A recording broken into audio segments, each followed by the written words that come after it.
Dito sa Papa Dudut Stories, ikaw ay hindi nag-iisa.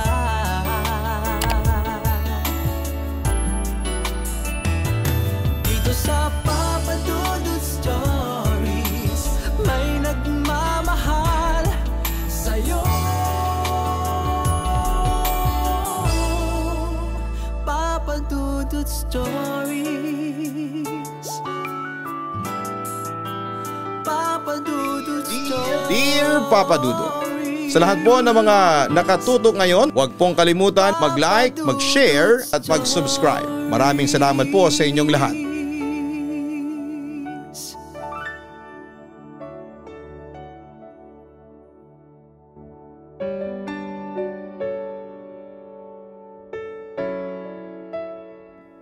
Ang mga iniiwang mga bagay sa atin ng mga yumao nating mahal sa buhay, ang siyang madalas ay nagiging alaala ng kanilang mga nagawa o naabot sa buhay. May mga pagkakataon na ang pamanang ito ay nagsisilbing swerte sa karamihan, ngunit para sa iba, ito ay nagdadala ng mga karanasang hindi nila malilimutan. Dear Papa Dudut, itago niyo na lamang po ako sa pangalang Mirabel. 28 years old at isang office worker sa isang pribadong kumpanya. Matagal ko na pong napapakinggan ang inyong programa, ngunit ngayon lamang po ako nagkalakas ng loob na sumulat sa inyo. Dito na ako lumaki sa Maynila dahil ang aking daddy ay taga rito. Pero si mami ay probinsya ang kinalakhang lugar.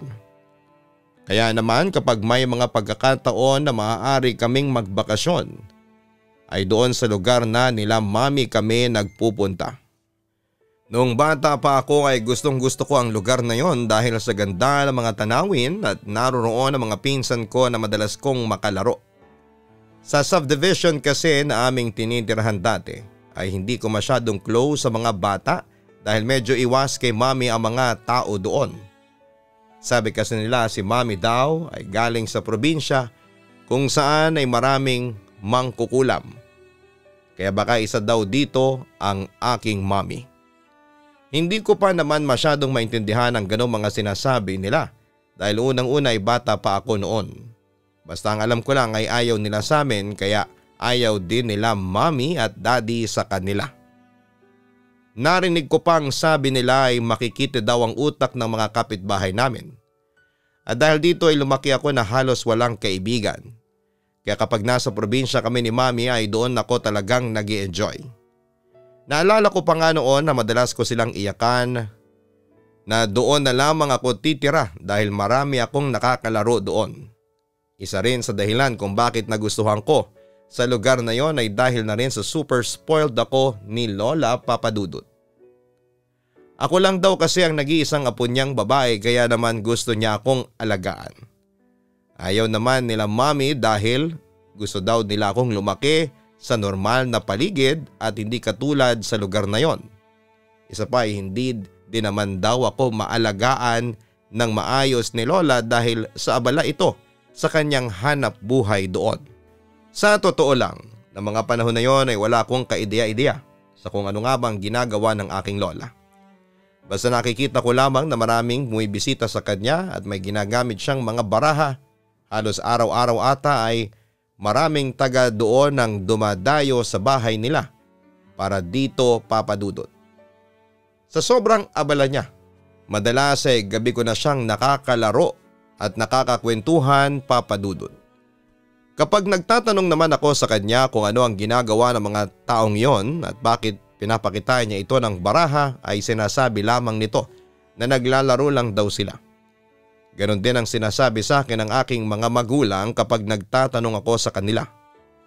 Pero nung sinabi ko naman kay Lola na gusto ko ding makipaglaro sa kanya ng baraha, ay pinagalitan niya ako. Hindi daw yun laro para sa mga bata at tanging mga katulad lamang niya ang maaaring maglaro nito. Hindi naman na ako nagtanong sa kanya dahil ayokong magalit sa akin si Lola dahil sa pagiging mapilit ko. Lumipas sa mga taon at nagpatuloy si Lola sa kanyang mga ginagawa. Dahil medyo nagkakaisip na rin ako ng mga panahong ito ay doon ko unti-unting naintindihan ang kanyang mga ginagawa. Isang manghuhula si Lola at gamit ang mga barahang kanyang pinakaiingatan ay binabasa niya ang maaring maging kapalaran ng mga bumibisita sa kanya. Hangang-hanga ako kay Lola dahil dinadayo pa talaga siya, maging ng mga taga-ibang probinsya para lamang malaman nila ang mga bagay na ninanais nilang matuklasan. Tuwing umuuwi na kami ay madalas kong sabihin sa aking magulang ang paghangang aking nararamdaman para kay Lola. Sa sobrang pag-iidolo ko nga sa kanya ay nasabi ko rin sa kanila na kapag nasa tamang edad na ako ay nais ko ding matutunan ang kanyang ginagawa dahil ang cool nito. Tumingin lang noon sa akin si Mommy at ngumiti ng malungkot bago niya sinabing hindi lahat ng ating nakikita ay totoo. May mga pagkakataon daw na mga bagay na akala natin ay maganda sa paningin ay isa palang balat kayo lamang na siyang nagkukubli sa isang madilim na katotohanan. Medyo nagtaka naman ako sa mga sinambit na ito ng aking mommy pero hindi ko na din naman tinanong pa sa kanya kung ano ang nais niyang ipahiwatig dito. Hanggang sa dumating ang panahon na nag-college na ako. Isang balitang gumimbal sa amin habang naghahanda sana kaming umuwi noon sa aming probinsya. Nakatanggap si Mami ng tawag mula sa aming mga kamag-anak na wala na daw si Lola. Hindi na daw ito nagising pa pero bago daw yon ay tila may sakit na ito at nagkaroon ng ilang mga hallucinations. May mga pagkakataon daw kasi na nakikita nila ito na parang takot na takot. Balak na nga daw sana itong ipatingin sa doktor dahil hindi na din daw ito kumakain at lumalabas ng kanyang kwarto. Hindi na din ito tumatanggap ng sinumang mga customers na bumibisita sa kanya. Nang tanungin ni Mami kung kailan pa daw nagsimula ang ganong kinikilos ni Lola ay sinagot lamang siya na mga ito na nangyari ito ilang buwan matapos mabalitaan ni Lola na may hinuhulaan siyang nagkitil ng kanyang sariling buhay. Baka daw na trauma ang Lola kaya naman ganon ang naging epekto sa kanya at dinala nito ang bigat ng balitang yon. Agad naman kaming bumiyahin nila Mami papunta sa probinsya kahit pa nga alanganing oras na yon. Pagdating namin ay naging abala ang lahat sa kanilang mga ginagawa. Ako naman ay pinagstay muna ng aking mga tiyahin sa kwarto ni Lola. Doon lang din naman kasi sa bahay nila ginanapang lamay. Nakatulog naman agad ako pagdating, dala din ng pagod at antok. Mga ilang oras na din siguro matapos kong makahimbing ay nagising ako sa isang malakas na kalabog sa may bandang aparador ng aking Lola. Kahit ramdam ko pa ang antok ay pinilit kong bumangon upang tingnan kung ano ang pinanggagalingan ng ingay na yon. Nang makarating na ako ay agad kong binuksan ang aparador. Unang bumungad sa akin ang mga damit ni Lola. Sa baba nito ay doon ko nakita ang isang box. Ang itsura nito ay mukhang matagal na itong nakatago sa aparador na yon. Agad ko naman itong dinampot upang iligpit na sana, ngunit nang iangat ko na sana ito ay bumukas ang box at talaglag mula dito ang mga baraha ni Lola. Nang tingnan ko ang mga ito ay tila may puwersang humihila sa akin na kunin at angkinin ang mga ito. Parang biglang bumigat ang aking pakaramdam sa hindi malamang kadahilanan. Mabuti na nga lang at pumasok ang aking mami sa kwarto at bigla akong tinapik na siyang nagpabalik sa akin sa tamang wisyo. Kukurap-kurap pa akong tumingin noon kay mami na parang nagtatanong kung ano ang ginagawa ko doon. Nakakunot ang noon niya na nagtanong sa akin kung bakit nakatayo ako doon habang nakatulala. Hindi ko naman siya masagot dahil maging ako ay hindi alam kung bakit. Ilang saglit pa ay napansin ni mami ang hawak kong mga baraha. Napansin ko ang pamumutla ng kanyang mukha sabay agaw sa akin ang hawak ko. Galit niya akong tinanong kung bakit hawak-hawak ko ang mga bagay na yon. Nagtataka ko naman siyang sinagot na nakita ko lamang ito sa aparador ni Lola nang malaglag ito doon.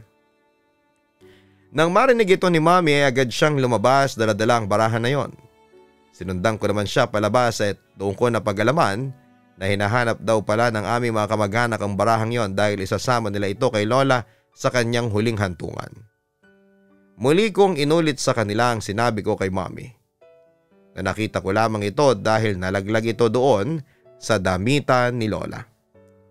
Pero nagulat ako nang biglang sabihin ng isang tiyahing ko na paano daw mangyayari yon samantalang doon nila ito unang hinanap noong dinala sa punerarya si Lola. Ngunit hindi naman daw nila ito nakita doon. Hindi naman ako makasagot dahil hindi ko din alam kung ano ang dapat na isagot sa kanila. Tahimik lamang ako na nakatingin sa kanila, Papa Dudut. Marahil ay napansin nila na wala din akong masasabi sa tanong nila ay hinayaan na lamang nila ako. Kinaumagahan ay dumating ang mga taga-punerarya upang ilagay ang mga barahang yon sa loob ng kanyang kabaong. Yun daw kasi ang paniniwala ng mga matatanda na kailangan mailagay ang mga importanteng pagmamay-ari ng kanilang mga yumaong mahal sa buhay dahil maaaring kumapit ang kanilang kaluluwa sa maiiwan ng gamit na ito. Dumating ang araw ng libing ni Lola. Wala naman ang kakaibang mga pangyayari ang naganap matapos ng huling insidente tungkol sa baraha. Pagkatapos ng libing ay nagstay pa kami sa probinsya ng 2 araw bago muling bumalik dito sa Maynila. Dahil gabi na din kaming nakarating ay nakatulog na din agad ako at hindi na nagawa pang ayusin ang mga gamit na aming dala-dala. Mabuti na nga lamang at weekend kinabukasan, kaya naman maaari din akong gumising ng tanghali kinabukasan. Halos magtatanghalian na nga nang magising ako. Nananghalian na muna ako bago ko hinarap ang mga bagaheng dapat ayusin. Habang nag-aayos ako ng aking mga gamit ay muling bumalik sa aking isipan ang mga naganap noong lamay ni Lola. Ano kayang meron sa barahang yun ni Lola? Tila may kababalaghang taglay ito habang naroroon kami sa probinsya. Isa pa nga sa mga gumugulo sa aking isipan ay bakit ako ang nakahanap nito. Samantalang ilang beses na daw itong hinahanap ng aming mga kamag-anak. Hindi ko tuloy maiwasang isipin na may nais ipahiwatig sa akin si Lola ngunit hindi ko naman matukoy kung ano. Abala ako sa ganong pag-iisip nang biglang may makapa akong kung anong matigas na bagay sa loob ng aking bag. Nakakunot noo ko itong hinawak-hawakan bago hinugot mula sa ilalim ng aking mga bagahe upang masuri kung ano ito. Nang tuluyan ang bumungad sa akin ang bagay na yon ay nanlamig ang buong katawan ko sa takot, Papa Dudut. Ang nakuha ko kasi doon ay ang box na nakita ko sa aparador ni Lola. Dali-dali ko itong binuksan upang makasigurado kung tama ang aking hinala. Nanginginig ko pa itong binuksan at nang tumambad sa akin ang mga baraha ni Lola ay talagang nabitawan ko ang mga ito. Paanong napunta ito sa akin samantalang kitang-kita ko naman nakasama ito ni Lola sa kanyang huling himlayan. Ramdam ko ang kabog ng aking dibdib dahil alam ko sa aking sarili na hindi na normal ang pangyayaring ito at totoong may kababalaghang dala ang mga barahang ito. Nang medyo nakabawi na ako sa aking pagkabigla ay agad akong nagtungo sa kwarto ni Mommy.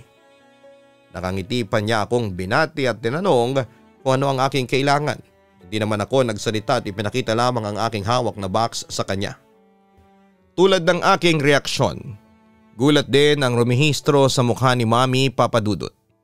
Agad niya itong kinuha sa akin at sinipat ang nilalaman nito. Halos mabitawan niya ito nang makita ang mga barahang nasa loob ng kahon. Tumingin siya sa akin at tila nagtatanong pa kung paanong napunta sa akin ang bagay na ito. Umiling-iling lamang ako sa kanya bilang tugon na hindi ko rin alam kung paanong ang alam naming kagamitan ni Lola ay isinama sa kanyang hukay ay nasa mga kamay ko ngayon. Agad na tumawag si Mommy sa mga kamag-anak namin sa probinsya upang ipagbigay alam ang pangyayaring ito at maging sila ay lubos ding nagtataka sa mga nangyari.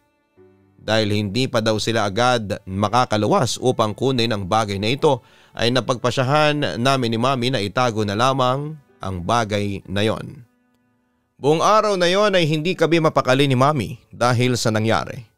Minabuti ko na lamang na magpahinga sa aking kwarto at ganoon din ang ginawa ni Mommy. Hindi naman ako makatulog kaya naman tamang music lamang ako habang nag-i-scroll din sa aking social media. Medyo nalibang naman ang isipan ko dito at pansamantalang nakalimutan ang mga nangyari. Tatawa-tawa pa ako sa mga pinapanood ko nang biglang medyo nagkaroon ng static sa aking pinakikinggang music. Napatingin naman ako sa aking computer at wala namang problema sa video na nagpi-play dito. Hindi ko na sana ito papansinin ngunit bigla na lamang tumigil ang kantang pinakikinggan ko. Sa inis ko ay tumayo ako sa aking pagkakahiga at pinatay na lamang ang computer, ngunit matapos kong gawin ito ay napako ako sa aking kinakatayuan nang mula sa screen ng computer ay makita ko ang refleksyon dito ni Lola. Nasa gilid ito at nakaupo. Ang mga kamay nito ay nakalagay sa kanyang uluhan habang ang buhok nito ay nakaharang din sa kanyang mukha na tila ba nagtatago ito at natatakot na makita siya. Doon ko narinig ang mga bulong na nandyan na siya. Nandyan na siya. Tumakbo ka na. Paulit-ulit niya itong binubulong. Kahit natatakot ako ng mga oras na yon ay nilingon ko ang parte ng aking kwarto kung saan ko siya nakita. Ngunit wala naman siya doon. Dahan-dahan kong binalik ang aking tingin sa screen ng computer at napahinga ako ng malalim nang makitang wala din ang refleksyon nito dito. Tatalikod na sana ako patungo muli sa aking kama nang mula sa peripheral vision ko ay napansin ko ang isang babae na nasa aking tagiliran. Medyo nasa mid-40s marahil ito. Base sa kanyang magandang postura ay masasabi ko na may kaya ito, Papa Dudut. Galit na galit ang mga titig nito sa akin sa hindi malamang dahilan. Mabilis kong ibinaling ang aking paningin sa kanyang pwesto ngunit tulad ni Lola ay bigla itong nawala doon. Gustong-gusto ko nang lumabas ng aking kwarto ng mga oras na yon dahil pakiramdam ko ay hindi ako matatahimik dito. Akmang lalabas na ako ng paglingon ko sa aking kanan kung saan naroon ang direksyon ng pintuan ay bumungad sa akin ang mukha ng babaeng kanina ay nasa gilid lamang. Halos magkalapit na ang aming mga mukha kaya naman kitang-kita ko ang marka ng tali sa kanyang leeg. Nanlalalim din ang mga mata nito habang sobrang putla ng kanyang kompleksyon. Tulad nung una ay galit na galit pa din ang kanyang mga itim at bilugang mata na nakatingin sa akin. This time ay pagalit itong nagsabi ng mga katagang sinungaling. Sinungaling, sinungaling. Mahina lamang ito nung una habang tumatagal ay palakas ng palakas. Napatakip na lamang ako ng aking tenga dahil sa lakas ng sigaw nito. Nang hindi ko na matagalan ang kanyang ginagawa ay doon na din ako napasigaw ng malakas dahil sobrang sakit na ng aking tenga. Agad-agad naman nagpunta si Mami sa aking kwarto upang alamin kung ano ang dahilan ng komosyon na kanyang narinig. Bago maglaho ang babaeng iyon ay alam kong nakita din ito ni Mami dahil sa reaksyon niya. Mabilis niya akong niyakap habang palinga-linga sa paligid. Marahil ay hinahanap kong naroon pa ang misteryosong babae na aming nakita. Sino kaya ang babaeng iyon? Ito ang katanungang naglalaro sa aking isipan. Simula nang mahawakan ko ang barahan ni Lola ay nagsimula ng magulo ang tahimik at payapa kong buhay. Tila may nais ipahiwatig ang mga kaganapang ito sa akin, lalo pa nga ang mga binitawang salita ng babaeng iyon. Kung ano ito, yun ang hindi ko pa alam at nais kong malaman, Papa Dudut. Maging si Mami ay hindi din batid kung sino ang babaeng naabutan niya sa aking kwarto. Hindi naman daw ito related sa aming pamilya. Kaya wala din siyang mabigay na kasagutan sa akin kung sino ang babaeng yon na nagpakita sa akin. Nang gabing yon ay nilahad namin ang lahat kay Daddy at nagdesisyon siya na doon muna ako matulog sa kwarto nila ni Mami habang siya ang mag-i-stay sa aking kwarto ng gabing yon. Nag-alala kasi siya na baka muli akong balikan na ang kakaibang bisita na yon. Napanatag naman ang aking kalooban dahil kasama ko si Mami na ang gabing yon ay hindi agad ako nakatulog. Sa dami kasi, Papa Dudut, na mga nangyari ay tumakbo sa isipan ko kung bakit sa akin sila nagpapakita. Kaya naman habang natutulog si Mami ay pasimple akong bumangon at kinuha ang mga barahang yon.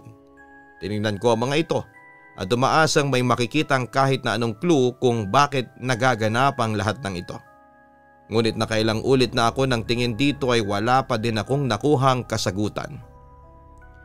Binalik ko na ang baraha mula sa pinagtataguan namin dito.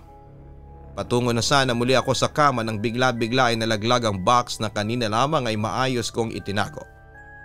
Napatingin pa ako kay Mami dahil baka nagulat siya dito ngunit mahimbing pa din naman ang kanyang pagkakatulog.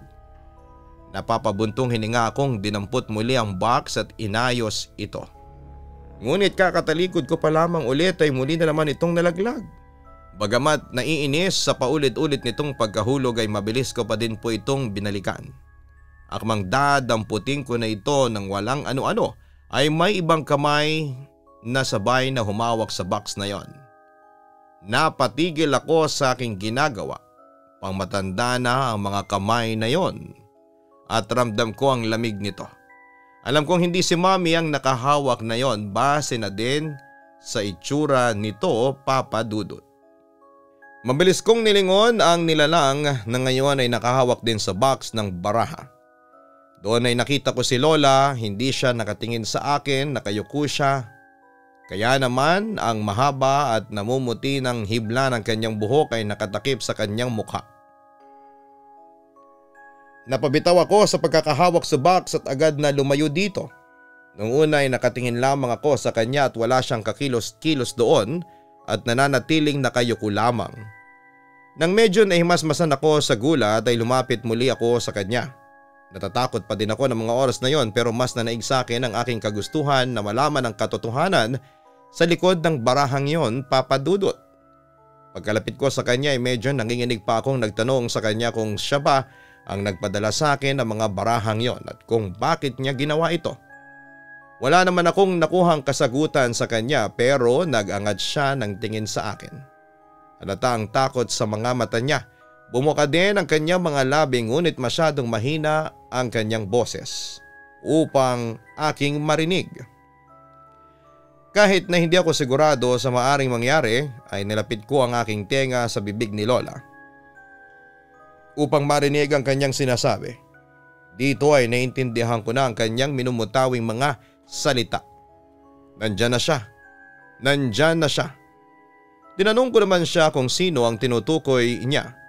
Ngunit bigla na lamang siyang nawala, Papa Dudut. Inilibot ko ang aking paningin sa kwarto ngunit wala na talaga siya. Dinampot ko na lamang ang box ng baraha na yon at binalik na ito sa kanyang lalagyan. This time ay hindi na ito nahulog pa. Nagtungo na lang muna ako sa banyo upang maghilamos muli. Pakiramdam ko kasi ay kailangan ko ng malamig na tubig upang magising ako sa tila maalapanaginip na kaganapang yon. Tahimik lamang akong naghilamos habang napapaisip kung ano o sino ang tinutukoy ng aking lola sa mga katagang iniwanan niya. Pagkatapos kong maghilamos, ay agad ako nagangat ng tingin upang sipatin ang aking sarili sa salamin. Ngunit pagangat ko ng aking tingin ay pagkabigla ang unang rumihistro sa akin. Hindi lamang ako ang nakakita dito. Hindi lamang ako ang nakikita dito, naroroon din ang refleksyon ng babaeng nagpakita sa akin noong nakaraan kasabay ni Lola. Nakatalikod ito at kita ko ang pagyugyog ng kanyang mga balikat, tanda na umiiyak ito. Gustuhin ko mang umalis na doon ay hindi ko magawa dahil parang napako ako sa aking kinakatayuan. Hindi ko maigalaw ang aking mga binti kahit na anong isip ko na gusto kong tumakbo papalayo sa lugar na yon. Ilang saglit pa marahil ay napansin ng babaeng yon na may nakatingin sa kanya at bigla itong lumingon kung saan ako naroroon. Nang makita niya ako ay napalitan ng galit ang kanina ay malungkot lamang na ekspresyon niya sa kanyang mukha. Tila hangin itong mabilis na lumipad patungo sa akin, sabay hawak sa aking leeg. Galit na galit itong sumisigaw na kasalanan mo ang lahat, sinungaling, sinungaling. Halos maubo-ubo na ako sa higpit ng pagkakakapit nito sa aking leeg at ramdam ko ang kawalan ng hangin sa aking lalamunan dahil sa kanyang ginagawa. Ginalaw ko ang aking mga kamay at tinangkang tanggalin ang pagkakasakal niya sa akin, ngunit bigo ako. Natabig ko din ang mga nakalagay sa sink dahilan upang bumagsak ito sa sahig at gumawa ng napakalakas na ingay. Marahil ito ang narinig ni Mami kaya naman dali-dali niyang tinungo ang palikuran. Nakita ko ang pagpihit ng siradura tanda ng pinipilit niyang buksan ang pintuan ng banyo. Nakailang subok siya sa kanyang ginagawa bago ito tuluyang nabuksan. Saktong pagpasok ni Mami naabutan niya ang pagsakal na ginagawa sa akin ng babaeng yon. Tulad ko ay tinangka niyang pigilan ng babaeng yon sa kanyang ginagawa. Galit na galit si Mami na sumisigaw na bitawan ako ng misteryosong nilalang na ito habang madiin niyang tinatanggal ang pagkakahawak nito sa aking leeg. Isang malakas na sigaw ang pinakawala ng babae bago ito tuluyang naglaho na parang bula sa aming harapan. Naiyak akong napayakap kay Mami dahil sa sobrang pagkatakot. Maging siya ay naiyak na rin dahil sa nangyari. Iginaya niya ako palabas ng banyo at inupo sa kama. Sinuri niya ang aking leeg at doon ay nakita nito ang bakas ng kamay ng babaeng yon na nanakit sa akin. Agad niyang tinawag si Daddy at ikinuwento dito ang lahat ng mga nangyari. Naawang tinignan lamang ako ni Daddy dahil sa pangyayaring ito ay nagdesisyon kami na muling bumalik sa probinsya dala ang box ng barahang yon. Hindi namin alam kung ano ang mga maaaring mangyari kaya naman kami na mismo ang pupunta sa lugar kung saan nagsimula ang lahat ng ito. Nag-ayos lamang kami saglit at mabilis na nagbiyahe patungo sa aming destinasyon. Pagkarating namin doon ay medyo nagulat pa nga ang mga kamag-anak namin nang mabungaran kami doon. Agad naman nagkwento si Mami sa aking mga naging karanasan. Galit na galit siyang humingi ng paliwanag sa aming mga kamag-anak kung bakit sa akin nangyari ang ganong mga bagay. Dito namin napag-alaman na bago pa lang insidente kung saan ay nagbago si Lola, nabanggit nito na kapag nawala siya papadudot ay sa akin niya talaga ipapamana ang barahang kanyang ginagamit dahil nakikita daw ni Lola ang aking kagustuhan na matuto ng kanyang ginagawa. Marahil kaya daw napunta ito sa akin sa hindi malamang dahilan ay dahil gusto ni Lola na mapa sa kamay ko ang mga ito. Ngunit nakapagtataka lamang kung sino ang babaeng nais manakit sa akin. Maging ang mga kamag-anak namin ay walang ideya kung sino ang babaeng yon. Inilarawan ko naman sa kanilang babaeng yon sa pag-asang baka kahit papaano ay mamukhaan nila ito. Hindi naman ako nabigo dahil nahalata ko ang gulat sa kanilang mga mukha nang banggitin ang description nito. Ang mga tiyahing ko ang nagsabi na base sa aking ipinahayag ay ang babaeng yon ay ang huling customer ni Lola bago ito tuluyang tumigil sa panghuhula. Ayon sa kanila ay nagpahula daw kay Lola ang babaeng yon dahil duda siya na may babae ang kanyang asawa. Nang malaman nito na tama ang hinala niya ay galit na galit daw itong umalis sa kanilang lugar. Nalaman na lamang nila na makalipas ang ilang araw ay nagpakamatay ang naturang kliyente. Nagbigti daw ito matapos na makipaghiwalay sa kanyang asawa. Ayon sa haka-haka na kanilang narinig ay mali daw ang naging hula ni Lola dito. At nang tinangka nitong makipagbalikan sa kanyang asawa ay hindi na siya tinanggap nito. Doon na daw tila nabaliw ang babae at humanto nga sa pagdedesisyon na kitlin ang kanyang buhay. Base daw sa kwento ko ay marahil ay kumapit ang kaluluwa nito sa mga barahang naging dahilan ng kanyang pagkasawi. At kaya nagpakita din sa akin si Lola upang balaan ako sa tuwing paparating ang kaluluwa ng babaeng yon upang saktan ako. Dahil ako nga ang may hawak ng baraha ay tingin ng babaeng yon ay sa akin ito nagpapakita at gumaganti. Upang matigil na ang mga kababalaghang aking naranasan ay naisipan nila na humingi ng payo sa kakilala nilang albularyo upang malaman kung paano matatapos ang panggugulo na yon ng babaeng ito. At habang naghihintay ng kasagutan ay pansamantala muna naming binalik sa kwarto ni Lola ang mga barahang ito. Nagkwento din sila Mami sa akin na noon pa man daw ay alam na nilang hindi talaga totoo ang mga hinuhula ni Lola sa kanyang mga kliyente. Gawa-gawa lamang niya mga ito at pinagkakakitaan ng ganitong gawain. Kaya nga daw sa tuwing sinasabi ko na humahanga ako kay Lola ay hindi maiwasan nila Mami na maawa sa akin. Dahil maging ako ay naloko ng mga salita ni Lola. Sadyang marami daw talagang mga tao na gustong maniwala sa mga hula na ito dahil para sa kanila ito ang malapit sa katotohanan kanilang pinapaniwalaan. Hindi daw siguro akalain ni Lola na ang huling magiging customer niya ay maghihiganti sa kanya at sa mga barahang sumira sa buhay nito.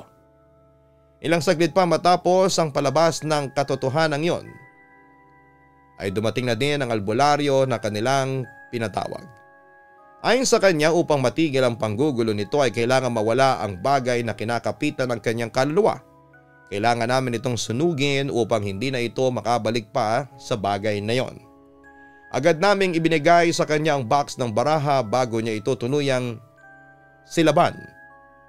Ay may mga binanggit pa siyang tila dasal. Matapos ang kanyang ginawa, ay tila gumaan ang aking pakiramdam na akala mo ay may natanggal na kung anong mabigat dito. Nagpasalamat naman kami sa kanilang naging tulong sa amin. Natigil din ang anumang mga pagpaparamdam na naganap sa akin at maging si Lola ay hindi na muling nagpakita pa. Hanggang ngayon, Papa Dudut, ay medyo hirap pa din na akong paniwalaan ng lahat ng mga naganap sa akin. Ngunit nagsilbi din po itong paalala sa akin na may mga bagay talaga sa mundo na minsan ay akala natin ay totoo, ngunit isa lamang pala itong gawa-gawang ilusyon ng ating mga paniniwala sa buhay. Hanggang dito na lamang po ang aking liham, Papa Dudut. Maraming salamat po sa inyo and more power sa inyong programa. Lubos na gumagalang, Mirabel. Minsan ang pinapaniwalaan nating katotohanan ay isa palang malaking kasinungalingan na siyang maaaring magbago sa ating buhay. Nabubulagan tayo ng ating mga paniniwala at nararamdaman kung saan madalas ay umaabot ito sa punto na nakagagawa tayo ng mga bagay na hindi natin inaasahan. Tandaan natin na hindi natin dapat iasa ang ating kapalaran sa kamay ng ibang individual. Tayo bilang may-ari ng ating mga sariling buhay ang siyang maaaring magkontrol nito sa mga nais nating gawin at malaman. Huwag nating hayaan ng ibang tao ang magdidikta ng ating mga dapat na gawin at tayo mismo ang siyang magdesisyon upang sa gayon ay wala tayong pagsisihan sa bandang huli. Hanapin ang Kaistorya YouTube channel para sa horror stories at ang Papa Dudut Family YouTube channel para sa aming personal vlogs. Maraming salamat po sa inyong lahat.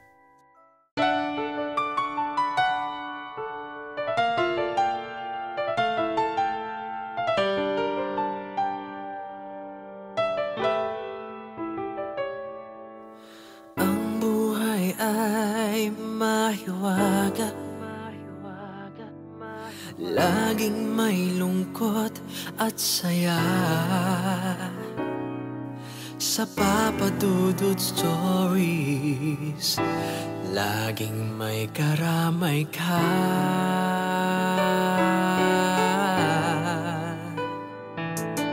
Mga problemang kaibigan,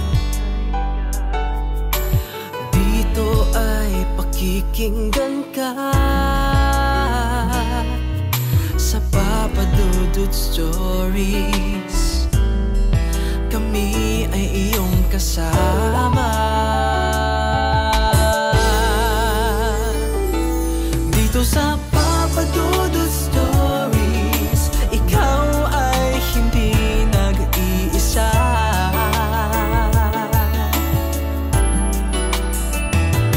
Dito sa Papa Dudut Stories, may nagmamahal sa'yo. Papa Dudut Stories, Papa Dudut Stories,